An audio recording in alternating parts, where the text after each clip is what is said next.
Bismillahirrahmanirrahim. Assalamualaikum warahmatullahi wabarakatuh. Alhamdulillahi rabbil alamin. Alhamdulillahilladzi ja'ala ad-dina ribatan matinan fi qulubil mu'minin.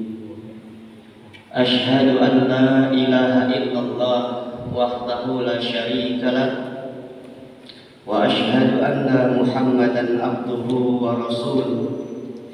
Allahumma salli ala sayyidina Muhammad wa ala ali sayyidina Muhammad.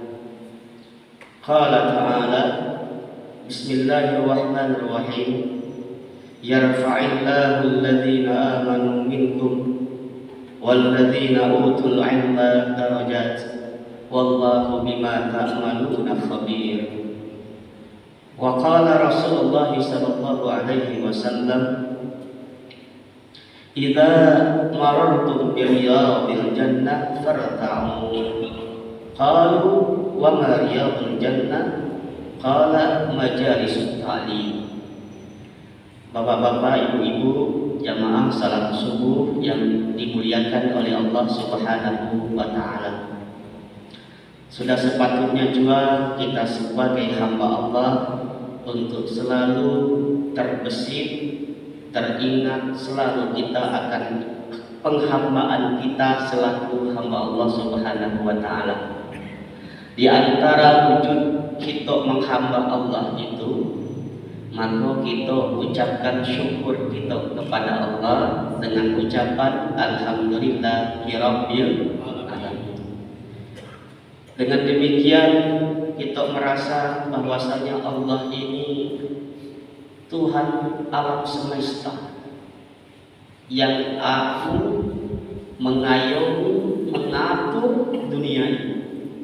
Ada pagi, ada sore, ada siang, ada malam, ada darat, ada laut, ada udara, ada halilintar, ada petir. Semua adalah Rabbul Alamin, Rabbul Alamin, aturan Allah Subhanahu wa ta'ala. Ada hidup, ada mati.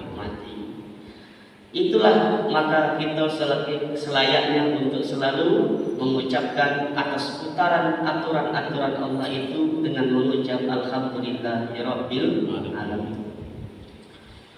Mari kita berselawat juga kepada kekasih tercinta Nabi kita Muhammad sallallahu alaihi wasallam.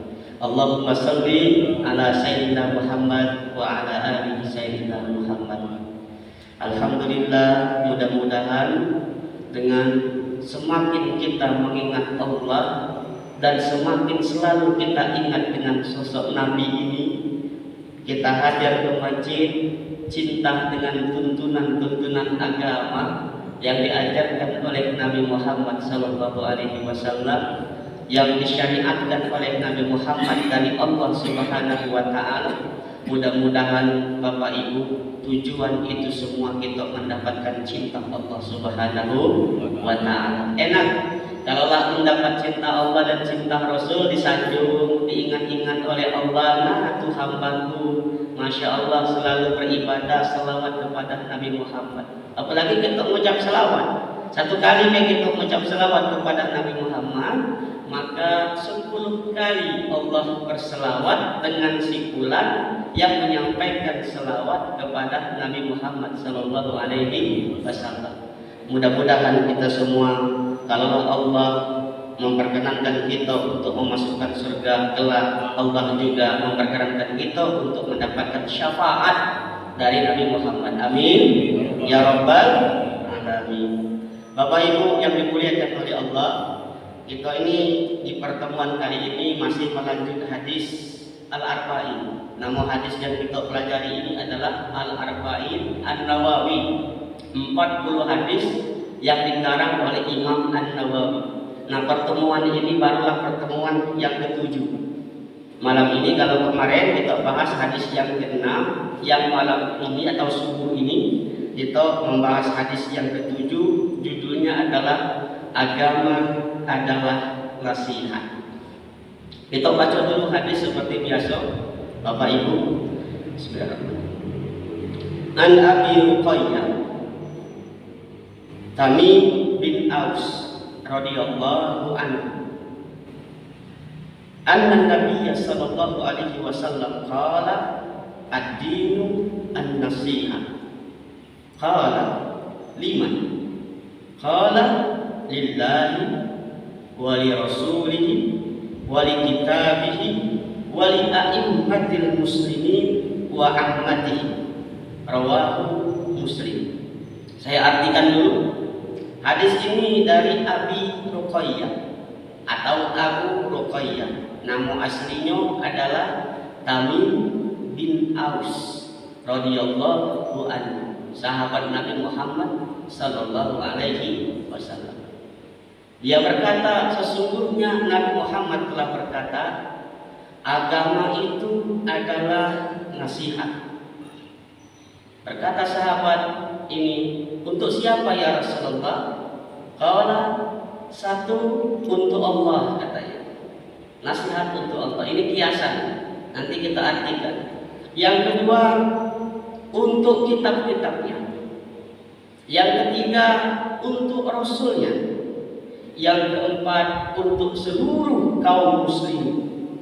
Hadis ini yang meriwayatnya adalah Imam Muslim. Bapak Ibu yang dimuliakan oleh Allah, yang pertama kita kenal dulu sosok siapa sih itu Abu Ruqayyah Tamim bin Aus Ad-Dari. Ini sahabat Nabi hebat sekali. Nama aslinya Tamim bin Aus Ad-Dari. Abu Ruqayyah berasal dari Palestina, lahir di salah satu daerah yang bernama Baitul Lahmi. Kalau bahasa Inggrisnya disebut dengan Bethlehem. Iya. Dia ini di Baitul Lahmi ini juga tempat pusaran dakwahnya Nabiullah Ibrahim alaihissalam. Umur beliau ketika Nabi Muhammad atau tahun ke-9 Hijrah, beliau baru masuk Islam. Berarti ketemu dengan Nabi Muhammad cuma 2 tahun. Nabi Muhammad wafat pada tahun 11 Hijriah. Nah, beliau ini masuk Islam pada tahun 9 Hijriah. Nah, apa penyebab awalnya Tamim bin Aus Ad-Dari ini? Kalimat Tamim ini adalah orangnya, ayahnya bernama Aus. Kemudian Ad-Dari ini ada 2 riwayat. Satu mengatakan yang pertama, arti Ad-Dari ini adalah satu nama tempat ibadahnya Nasrani, karena dia ini sebelum masuk Islam agamanya agama Nasrani. Yang kedua, ada yang mengatakan Ad-Dari ini bukan nama tempat, tetapi nama kabilah atau suku yang ada di daerah Baitul Lahmi tadi. Maka dia berasal dari Baitul Lahmi, disebutlah nama Ad-Dari. Julukannya Abu Ruqayyah. Abu Ruqayyah itu dia cuma satu anak yang bernama Ruqayyah, maka dipanggil Abu Ruqayyah. Abu itu bapak, Ruqayyah itu berarti bapaknya Ruqayyah, julukannya. Nah, kemudian salah satu penyebab dia masuk Islam, ngapa sih dia ini tiba-tiba cinta dengan agama Islam? Ini inspirasi kita pagi hari ini, insya Allah. Dikisahkan ada 2 kisah yang Bapak Ibu. Kisah yang pertama, suatu saat atau suatu malam, Tamim bin Aus ini berjalan di tengah malam yang gelap. Pas malam yang gelap, merasa takut. Akhirnya dia teringat dengan pepatah Arab. Apa pepatah Arab? Kalau kamu takut ketika sendirian, maka berlindunglah dengan jin. Dulu sebelum Islam datang, pepatah Arab, sebelum agama Islam datang, diajarkan dirubah itu semua dengan doa Nabi Muhammad SAW. A'udzu billah wa a'udzu bikalimatillahi tammah min syarri ma khalaq. Pas Islam datang dirubah itu dengan doa, ya Allah, kalau kita merasa takut sendirian, ada doanya. doa dari Nabi, ya Allah, ya Tuhanku, aku berlindung kepada Engkau ya Allah dari kejelekan, kejahatan, keburukan yang telah Engkau ciptakan. Maka dihapus. Nah dulu Tamim ini sendirian berjalan di tengah malam. Dia merasa takut, dia berlindung dengan jin. Tiba-tiba memang ada suara jin, tak dari mana asalnya. Lalu apa jin ini berkata, bahwasanya kamu jangan berlindung dengan aku, katanya. Bahwasanya aku ini telah masuk Islam. Kalau kalian ingin mencari agama yang benar, carilah orang yang menyebarkan dakwah Islam yang ada di Mekah dan nanti hijrahnya di Madinah, di kampung Arab. Nah, terdengar bisikan itu, Tamim ini takut dan pulang. Sampai kembali ke desanya Baitul Lahmi, dia konsultasi dengan ketua sukunya, uskup atau rohib. Rohib itu kalau bahasanya apa? Pendeta. Dia konsultasi, bertanya, mengisahkan kejadian dia ketakutan malam itu. Nah, rohib ini membuka kitab-kitab Injil dan kitab Taurat. Pas dibukanya, dikisahkan yang bisikan jin tadi benar, ternyata nanti ada utusan Allah Subhanahu akan datang di Arab, seorang yang membawakan wahyu. Nah, mulai saat itu si Tamim bin Aus ini menanggalkan uskupnya. Uskup itu pakaian kependetaan. Itu satu riwayat. Akhirnya dia pergi ke Madinah dan mencari Nabi Muhammad SAW. Itu satu kisah yang menyebabkan beliau masuk Islam. Tapi ada kisah yang paling rojim, Pak. Ngapa Tamim bin Aus ini buru-buru langsung menemui Nabi Muhammad SAW. Kisahnya yang kedua ini, suatu hari Tamim beserta 30 awak kapal itu terdampar di laut. Pas terdampar di laut, ke pinggiran daratan, dia bertemu dengan makhluk disebut dalam hadis Muslim yang dikisahkan Nabi Muhammad tentang Tamim bin Aus ini, seorang makhluk yang disebut dengan jasasa, jasus. Al-jasasa, jasus ini bentuk makhluk itu, rambut dan bulunya tebal, tak nampak mana depan mana belakang, tak jelas kiri dan kanan. Dan makhluk ini berkata, wahai kaum, kalian tahukah saya? Kata para awak kapal Tamim yang dipimpin Tamim, tak tahu siapa kamu. Kata si jin ini, orang yang rambut tebal ini, adalah jasasa. Aku ini adalah jasasa.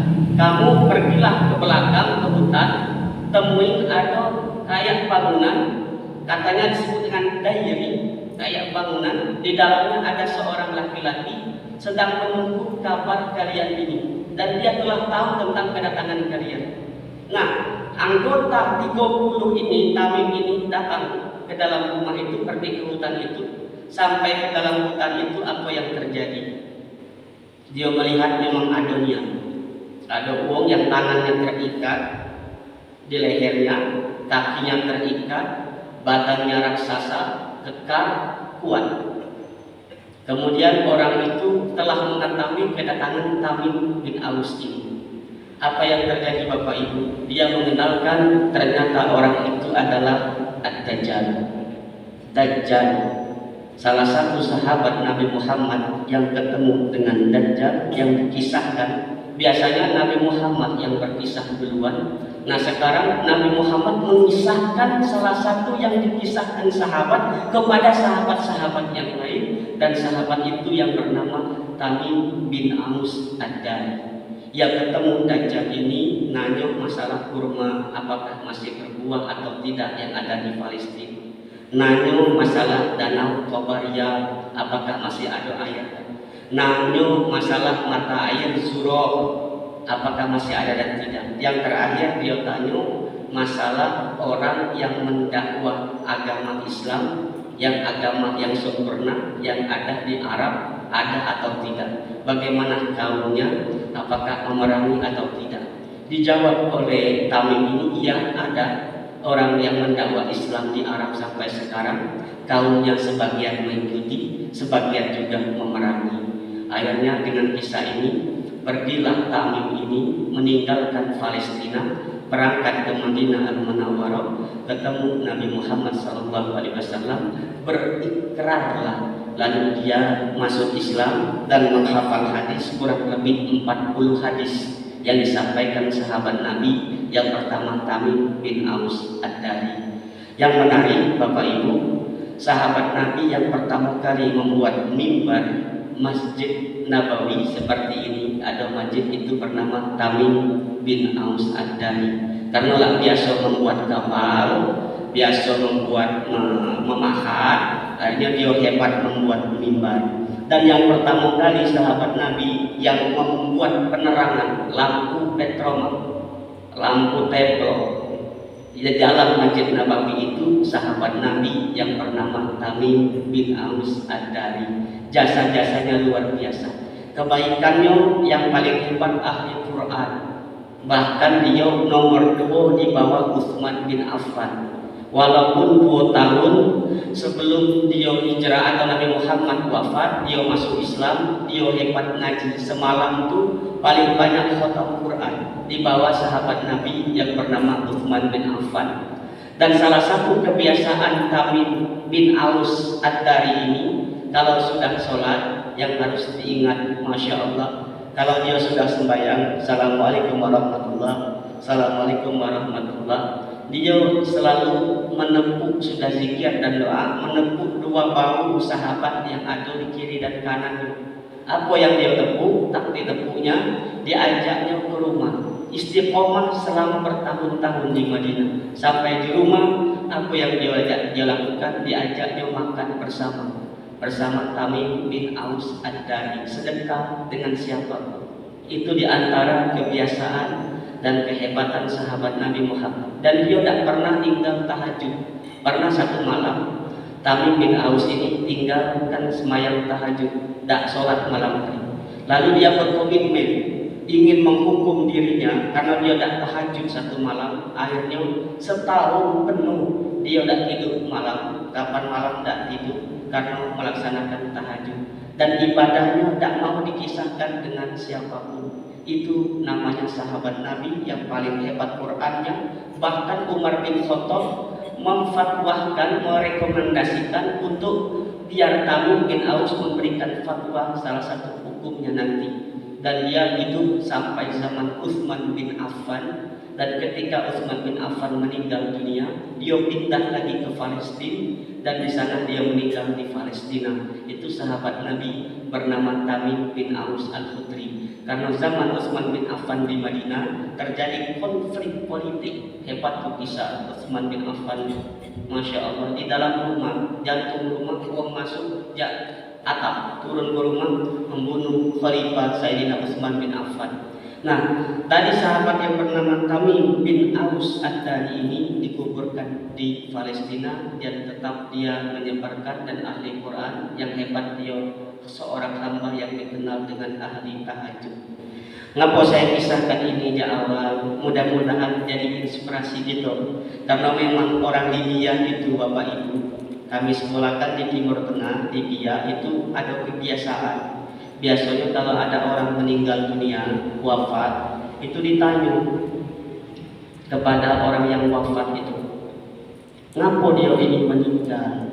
Yang ditanya bukan ngaponya sebenarnya, ditanya amalan apa yang dia lakukan, kebiasaan kebaikan-kebaikannya sebagai contoh. Karena memang kalau orang meninggal itu boleh jadi kata Allah, dia itu sudah siap. Boleh jadi itu orang yang telah wafat duluan itu telah siap bekalnya. Karena memang orang itu kalau di dunia itu menyiapkan bekal. Betul tidak? Betul. Karena orang yang wafat itu boleh jadi kata Allah zikirnya lah pade, tahajudnya lah hebat, sholatnya jangankan sholat yang wajib, yang sunnah lah sempurna. Jangankan puasa-puasa yang wajib, puasa sunnah pun lah yuk dawegan. Atau ada amalan-amalannya rahasia yang kita tidak tahu, tak siap kata Allah. Maka kata Allah, ayo pulang. Maka kita cari orang-orang yang wafat duluan dengan husnul khotimah itu boleh jadi dia mengamalkan aku. apa dia konsentrasi duduknya, istiqomah ke masjidnya.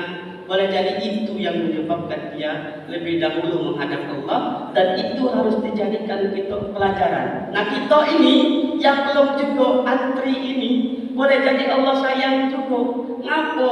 Karena oleh Allah belum dipanggil, karena memang kita bekal kita belum cukup. Ayo bekalkan dulu.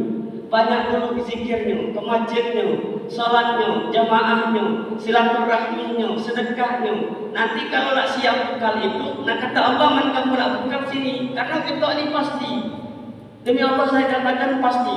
Tak ada yang bisa menghalangi takdir, namanya ajal. Pasti diwafatkan oleh Allah, entah kapan, sedang apa, dan di mana. Boleh jadi ingin wafat enak, tiba-tiba Allah takdirkan wafat kita depan Ka'bah. Amin. Depan Ka'bah yang indah, oke, jauh-jauh depan Ka'bah sedang sujud. Yang indah sedang ngaji. Nah, yang paling tidak indah, tidak tahu, ada yang tinggalnya Allah yang berkehendak. Boleh jadi Allah panggil jak tangan, ruhnya tidak mau keluar. Manggil jak lidah ditari, susah ditari. Manggil jak kaki dicabut, wah ribetnya nyabut jak kaki. Jak ubun-ubun sama. Tapi pas susah kalau ditarik oleh Allah, ditarik dia serentak. Saud, tarik dia serentak, ruh itu.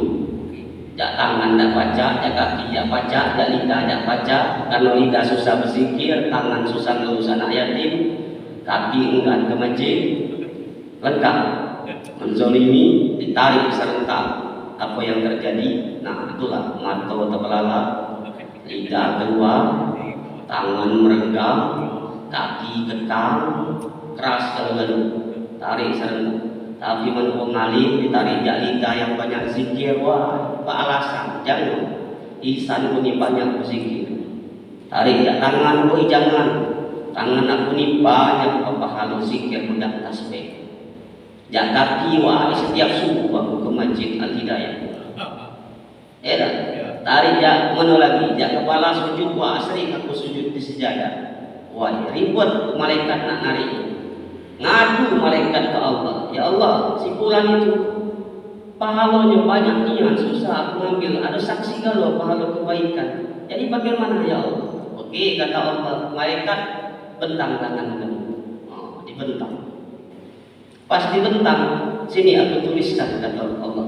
Tulis oleh Allah kalimat yang indah, la ilaha illallah Muhammadur Rasulullah. Nah, sekarang kalimat di tangan kamu ini, kata Allah, bawa kepada si fulan yang sekarat ini. Nah, kita di sekarat dulu. Pernah dengar doa selamat di ujung? Allahumma hawin alaina fi sakaratil. Nah, sekarat itu artinya mabuk. Mabuk bahasa Arab sekarat. Kalau uang sekarat itu mabuk, tidak sadar. Tak ketik ketahui, tak tahu yang kiri yang kanan, napas tak sampai tenggorokan, tak sadar. Kecuali ada yang bisik biasanya. Tengok kanan, tengok kiri, nyebut la ilaha illallah, Allahu Akbar. Keluar anak-anak yang soleh. Pas dibawa malaikat kalimat itu kepada si fulan yang sekarat tadi, dibentang yang tangannya. Nah, pas dibentang, dibaca yang sekarang itu kalimat la ilaha illallah, saat itulah kalimat yang paling indah. Hebatlah kita orasi, bisa kata-kata menyihirkan manusia. Ada yang orang orasi, dia berkata di depan parlemen, seluruh bawahannya galau. Kalau katanya tegak galau. Tapi kalau ujung kata tak menyebut kalimat la ilaha illallah, jauh dari pikiran Allah, bukan malah dia maaf sekali, boleh jadi su'ul khatimah di hadapan Allah. Tapi bagaimana orang yang diam? Tapi kalau ujung katanya dia dibimbing oleh Allah menyebut kata la ilaha illallah, boleh jadi dia dakhulal jannah, masuk surganya Allah Subhanahu wa ta'ala. Maka di antara malaikat bawah itu dibaca yang sekarat tadi, yang tak sadarkan diri, dibimbing oleh malaikat dibaca la ilaha illallah. Nah, ruh tadi keluar dengan indah, tak terbelalak lagi, senyum, seger. Kadang-kadang yang mau mati pula siapnya, Bapak Ibu, siapnya dia. Ada ya orang yang sudah mendapat ridho Allah tenang hatinya itu, lah ngaji dulu, mandi dulu, ya deh. Kemudian pakai pakaian putih, dia panggilkan anak sini nak kumpul, cucunya sini ya kumpul, keluarganya dia tiba-tiba nunjuk nasihat, nunjuk wasiat, hati-hati di dunia, belajar, beramal, jangan ribut dengan waris, banyak yang kayak gitu. Tiba-tiba sholat 2 rakaat, dan sholat sujud tak bangun lagi. Ada yang kayak itu. Tiba-tiba sudah duduk ngaji, pas ngaji tertidur tergantung, pasti gerak, tak bergerak lagi. Ada yang kayak itu. Makanya kalau saya ingat masalah ini kok nyampe ke sini. Kita ingat masalah ini, saya ingat Imam Syafi'i mengatakan begini. Tazawwad minat taqwa fa innaka la tadri iza jinnul lail hal ta'ishu ila al-fajr. Bekallah diri kamu dengan takwa karena kamu tidak bakalan tahu kalaulah tiba waktu malam apakah kamu akan hidup di esok fajar. Kamu min sahihin mata min khairi illah. Banyak orang yang sehat dia mati tanpa sebab, dan banyak orang yang sakit dia hidup berkepanjangan. Jadi kadang-kadang ada yang sehat juga banyak tuh. Kira-kira nampak indah, tiba-tiba dengar berita inna lillahi wa inna ilaihi raji'un, kata Pak Marbot telah meninggal dunia. Nah besok sudah ada bendera biru. Tapi ada orang sakit di rumah sakit tak mati-mati, tetap dia berzikir, sembuh. Ada yang kayak itu. Makanya apa yang ingin saya sampaikan ini, banyak-banyak berbekal, banyak-banyak mempersiapkan diri karena kita ini perjalanan. Baik, inilah sampai kematian masalah apa sih? Kita bahas hadis sebelum. Baik Bapak Ibu, kembali ke hadis yang berapa? Kembali ke hadis Nabi Muhammad sallallahu alaihi wasallam. Kata Nabi, qala ad-din an-nasihat. Yang pertama, agama ini nasihat Bapak Ibu. Alhamdulillah kita punya agama yang sempurna. Agama di sisi Allah yang namanya agama Islam. Bersyukurnya enak bersih diajarkan Islam. Ada setiap masuk itu ada nilai pahala. Nak masuk WC dia ada doanya. Indah Islam itu. Inna dina indallahil Islam. Agama yang benar itu di sisi Allah itu adalah agama Islam. Kita masuk WC ada bacaannya, Allahumma inni a'udzubika minal khubuthi wal khaba'ith. Masuk masjid, buka pintu, Allahumma ftahli abwaba rahmatika. Masuk ruangan kosong, baca doa yang banyak-banyak, terhindar. Karena memang ada keselamatan di sana. Kita meminta keselamatan. Islam itu assalam, selamat. Assalam, Islam, aslama yuslimu, menyelamatkan. Kita minta petunjuk arahan. Agama ini menasihati kita agar kita selamat intinya. Adin an-nasihat, agar kita ini di dunia ini tidak terjerumus ke dalam bentuk rayuan-rayuan syaitan. Ngapa Ustaz disebut dengan a'udzubillahi minasyaitonir rajim? Aku berlindung kepada Allah dari gangguan setan yang memang banyak. Kadang-kadang setan itu macam-macam. Setan sholat, setan dalam puisi, iyo. Kadang-kadang ada yang tergelincir di sana. Kalau tidak banyak-banyak berdoa. Sholat pun ada yang lupa. Kadang-kadang sholat subuh yang 2 rakaat sangat dikit dia kerjakan 3 rakaat. Kadang-kadang sholat subuh 2 rakaat dia lupa 1 rakaat di dalam rakaat. Iyo, setan mengganggu. Allahu Akbar. Rakaat pertama lah lupa sholat subuh. 3 rakaat dikerjakan. Doa pun rakaat 3. Jadi kadang-kadang setan itu mengganggu pemikiran-pemikiran. Kita nyebut Allahu Akbar, tapi dalam hati kita tidak merasa hamba yang kecil. Allahu Akbar. Allahu Akbar itu artinya Allah Maha Besar. Di situ mengajarkan kita tawadhu, tidak sombong. Orang berilmu tidak sombong. Orang alim tidak sombong. Orang ahli ibadah, masya Allah, ibadahnya semakin banyak, belajar agama, semakin tawadhu, niat takut, niat. Semakin banyak ibadah itu, ya Allah. semakin takut yang menjelang itu, merasa dirinya masih banyak sekali dosanya. Tapi kalau semakin banyak ibadah, semakin banyak ngaji, semakin banyak tahajud, semakin banyak belajar ilmu, dia merasa semakin orang yang alim, orang yang dermawan, orang yang jihad, orang yang hebat. Nah, itu orang yang pertama kali dihisab oleh Allah Subhanahu wa Ta'ala. Jadi orang tiga ini yang pertama ini dihisab, jangan main-main. Orang berilmu yang mengajarkan ilmu-ilmu, ilmu itu ditanya nanti. Yang menyembunyikan pengetahuannya, apalagi yang belajar ilmunya demi followers. Wah. Nah, itu ditanya tentang pengetahuan. Yang kedua, orang yang kaya biasanya. Orang yang kaya yang nampak dia dibilang minta dikata dermawan. Dia bersedekah, minta tampak dia orang yang baik dalam sedekah. Yang ketiga, yang terakhir, yang paling bahaya itu orang yang berjihad.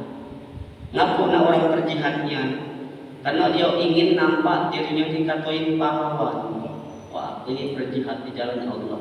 Maka itu yang paling berbahaya, dihisab oleh Allah Subhanahu wa Ta'ala. Nah, agama mengajarkan ad-din an-nasihah.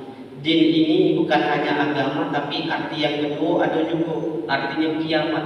Maka dalam surah Al-Fatihah itu Maliki Yaumid Din, yang menguasai hari pembalasan. Jadi dua arti kita ini. Satu agama, dua kiamat. Tapi dalam hadis ini dia artikan ad-dinu an-nasihah. Agama itu nasihat. Makanya beragama, kalau kita tidak beragama disebut dengan istilah ateis.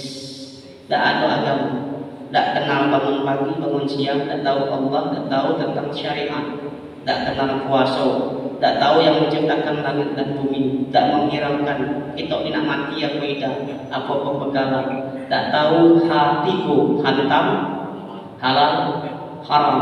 Nah, kalau ateis itu hatiku biasanya jalan jalan yang halal laju, yang haram laju, mabuk-mabukan dan lain, tidak menghiraukan. Tapi kita punya agama yang benar, yang disebut yang mensucikan kita, yang menasihati kita, yang mengarahkan kita, yaitu agama Islam. Untuk siapa agama itu? Lillah. Apa arti maksudnya? Kalau Allah memberikan agama itu sebagai nasihat yang kita lakukan siang dan malam, maka ketulusan kita beragama itu hanya untuk Allah Subhanahu wa Ta'ala. Lillahi, ikhlaskan untuk Allah Subhanahu wa Ta'ala. Ini nasihatnya global. Walaupun hadisnya pendek, tapi sangat menunjang di dalam hati kita bahwa kita ini beragama ini untuk menyempurnakan hakikat kita sebagai hamba Allah. Maka kita ikhlaskan agama itu, beribadah itu karena Allah Subhanahu wa Ta'ala. Itulah salah satu embrio kita untuk masuk surga. Di antara syaratnya adalah kita ikhlas dalam beribadah. Bapak Ibu yang dimuliakan oleh Allah Subhanahu wa Ta'ala, insyaallah untuk selanjutnya tentang agama an-nasihat untuk Allah dan kitabnya akan kita lanjutkan di pekan depan. Mudah-mudahan dari kisah sahabat tadi dan juga tentang agama ini kita semakin menginspirasi, membuat diri kita semakin semangat untuk mempersiapkan bekal. Sebaik-baiknya bekal adalah takwa di sisi Allah Subhanahu wa Ta'ala. Yang terakhir, kita memohon juga kepada Allah, minta kita ini semua dikumpulkan oleh Allah di dalam surganya Allah Subhanahu wa Ta'ala. Diri kita, anak-anak, keluarga, cucu. Nah, kalau lagi dunia kita dicintai, orang mendapat cinta Allah itu beda. Dia buka HP, nah, sudah tahu ada hal-hal yang jelek teralihkan. Mulai masuk udah HP lah ada bacaan Bismillah. Semuanya itu adalah orang yang dicintai oleh Allah Subhanahu wa Ta'ala. Seakan-akan selamat jalannya. Pas nak bangun subuh mudahnya. Tak tertuntun ke masjid tenang hatinya. Nah, itu dan lain sebagainya. Saya kira demikian, kita tutup. Ada pertanyaan? Tak ada. Biasanya kalau minggu lalu ada yang nanya. Nah, kalau tak ada, kita tutup dengan doa kafaratul majlis. Subhanakallahumma wa bihamdika asyhadu an la ilaha illa anta astaghfiruka wa atubu ilaik. Kita akhiri dengan salam. Assalamualaikum warahmatullahi wabarakatuh.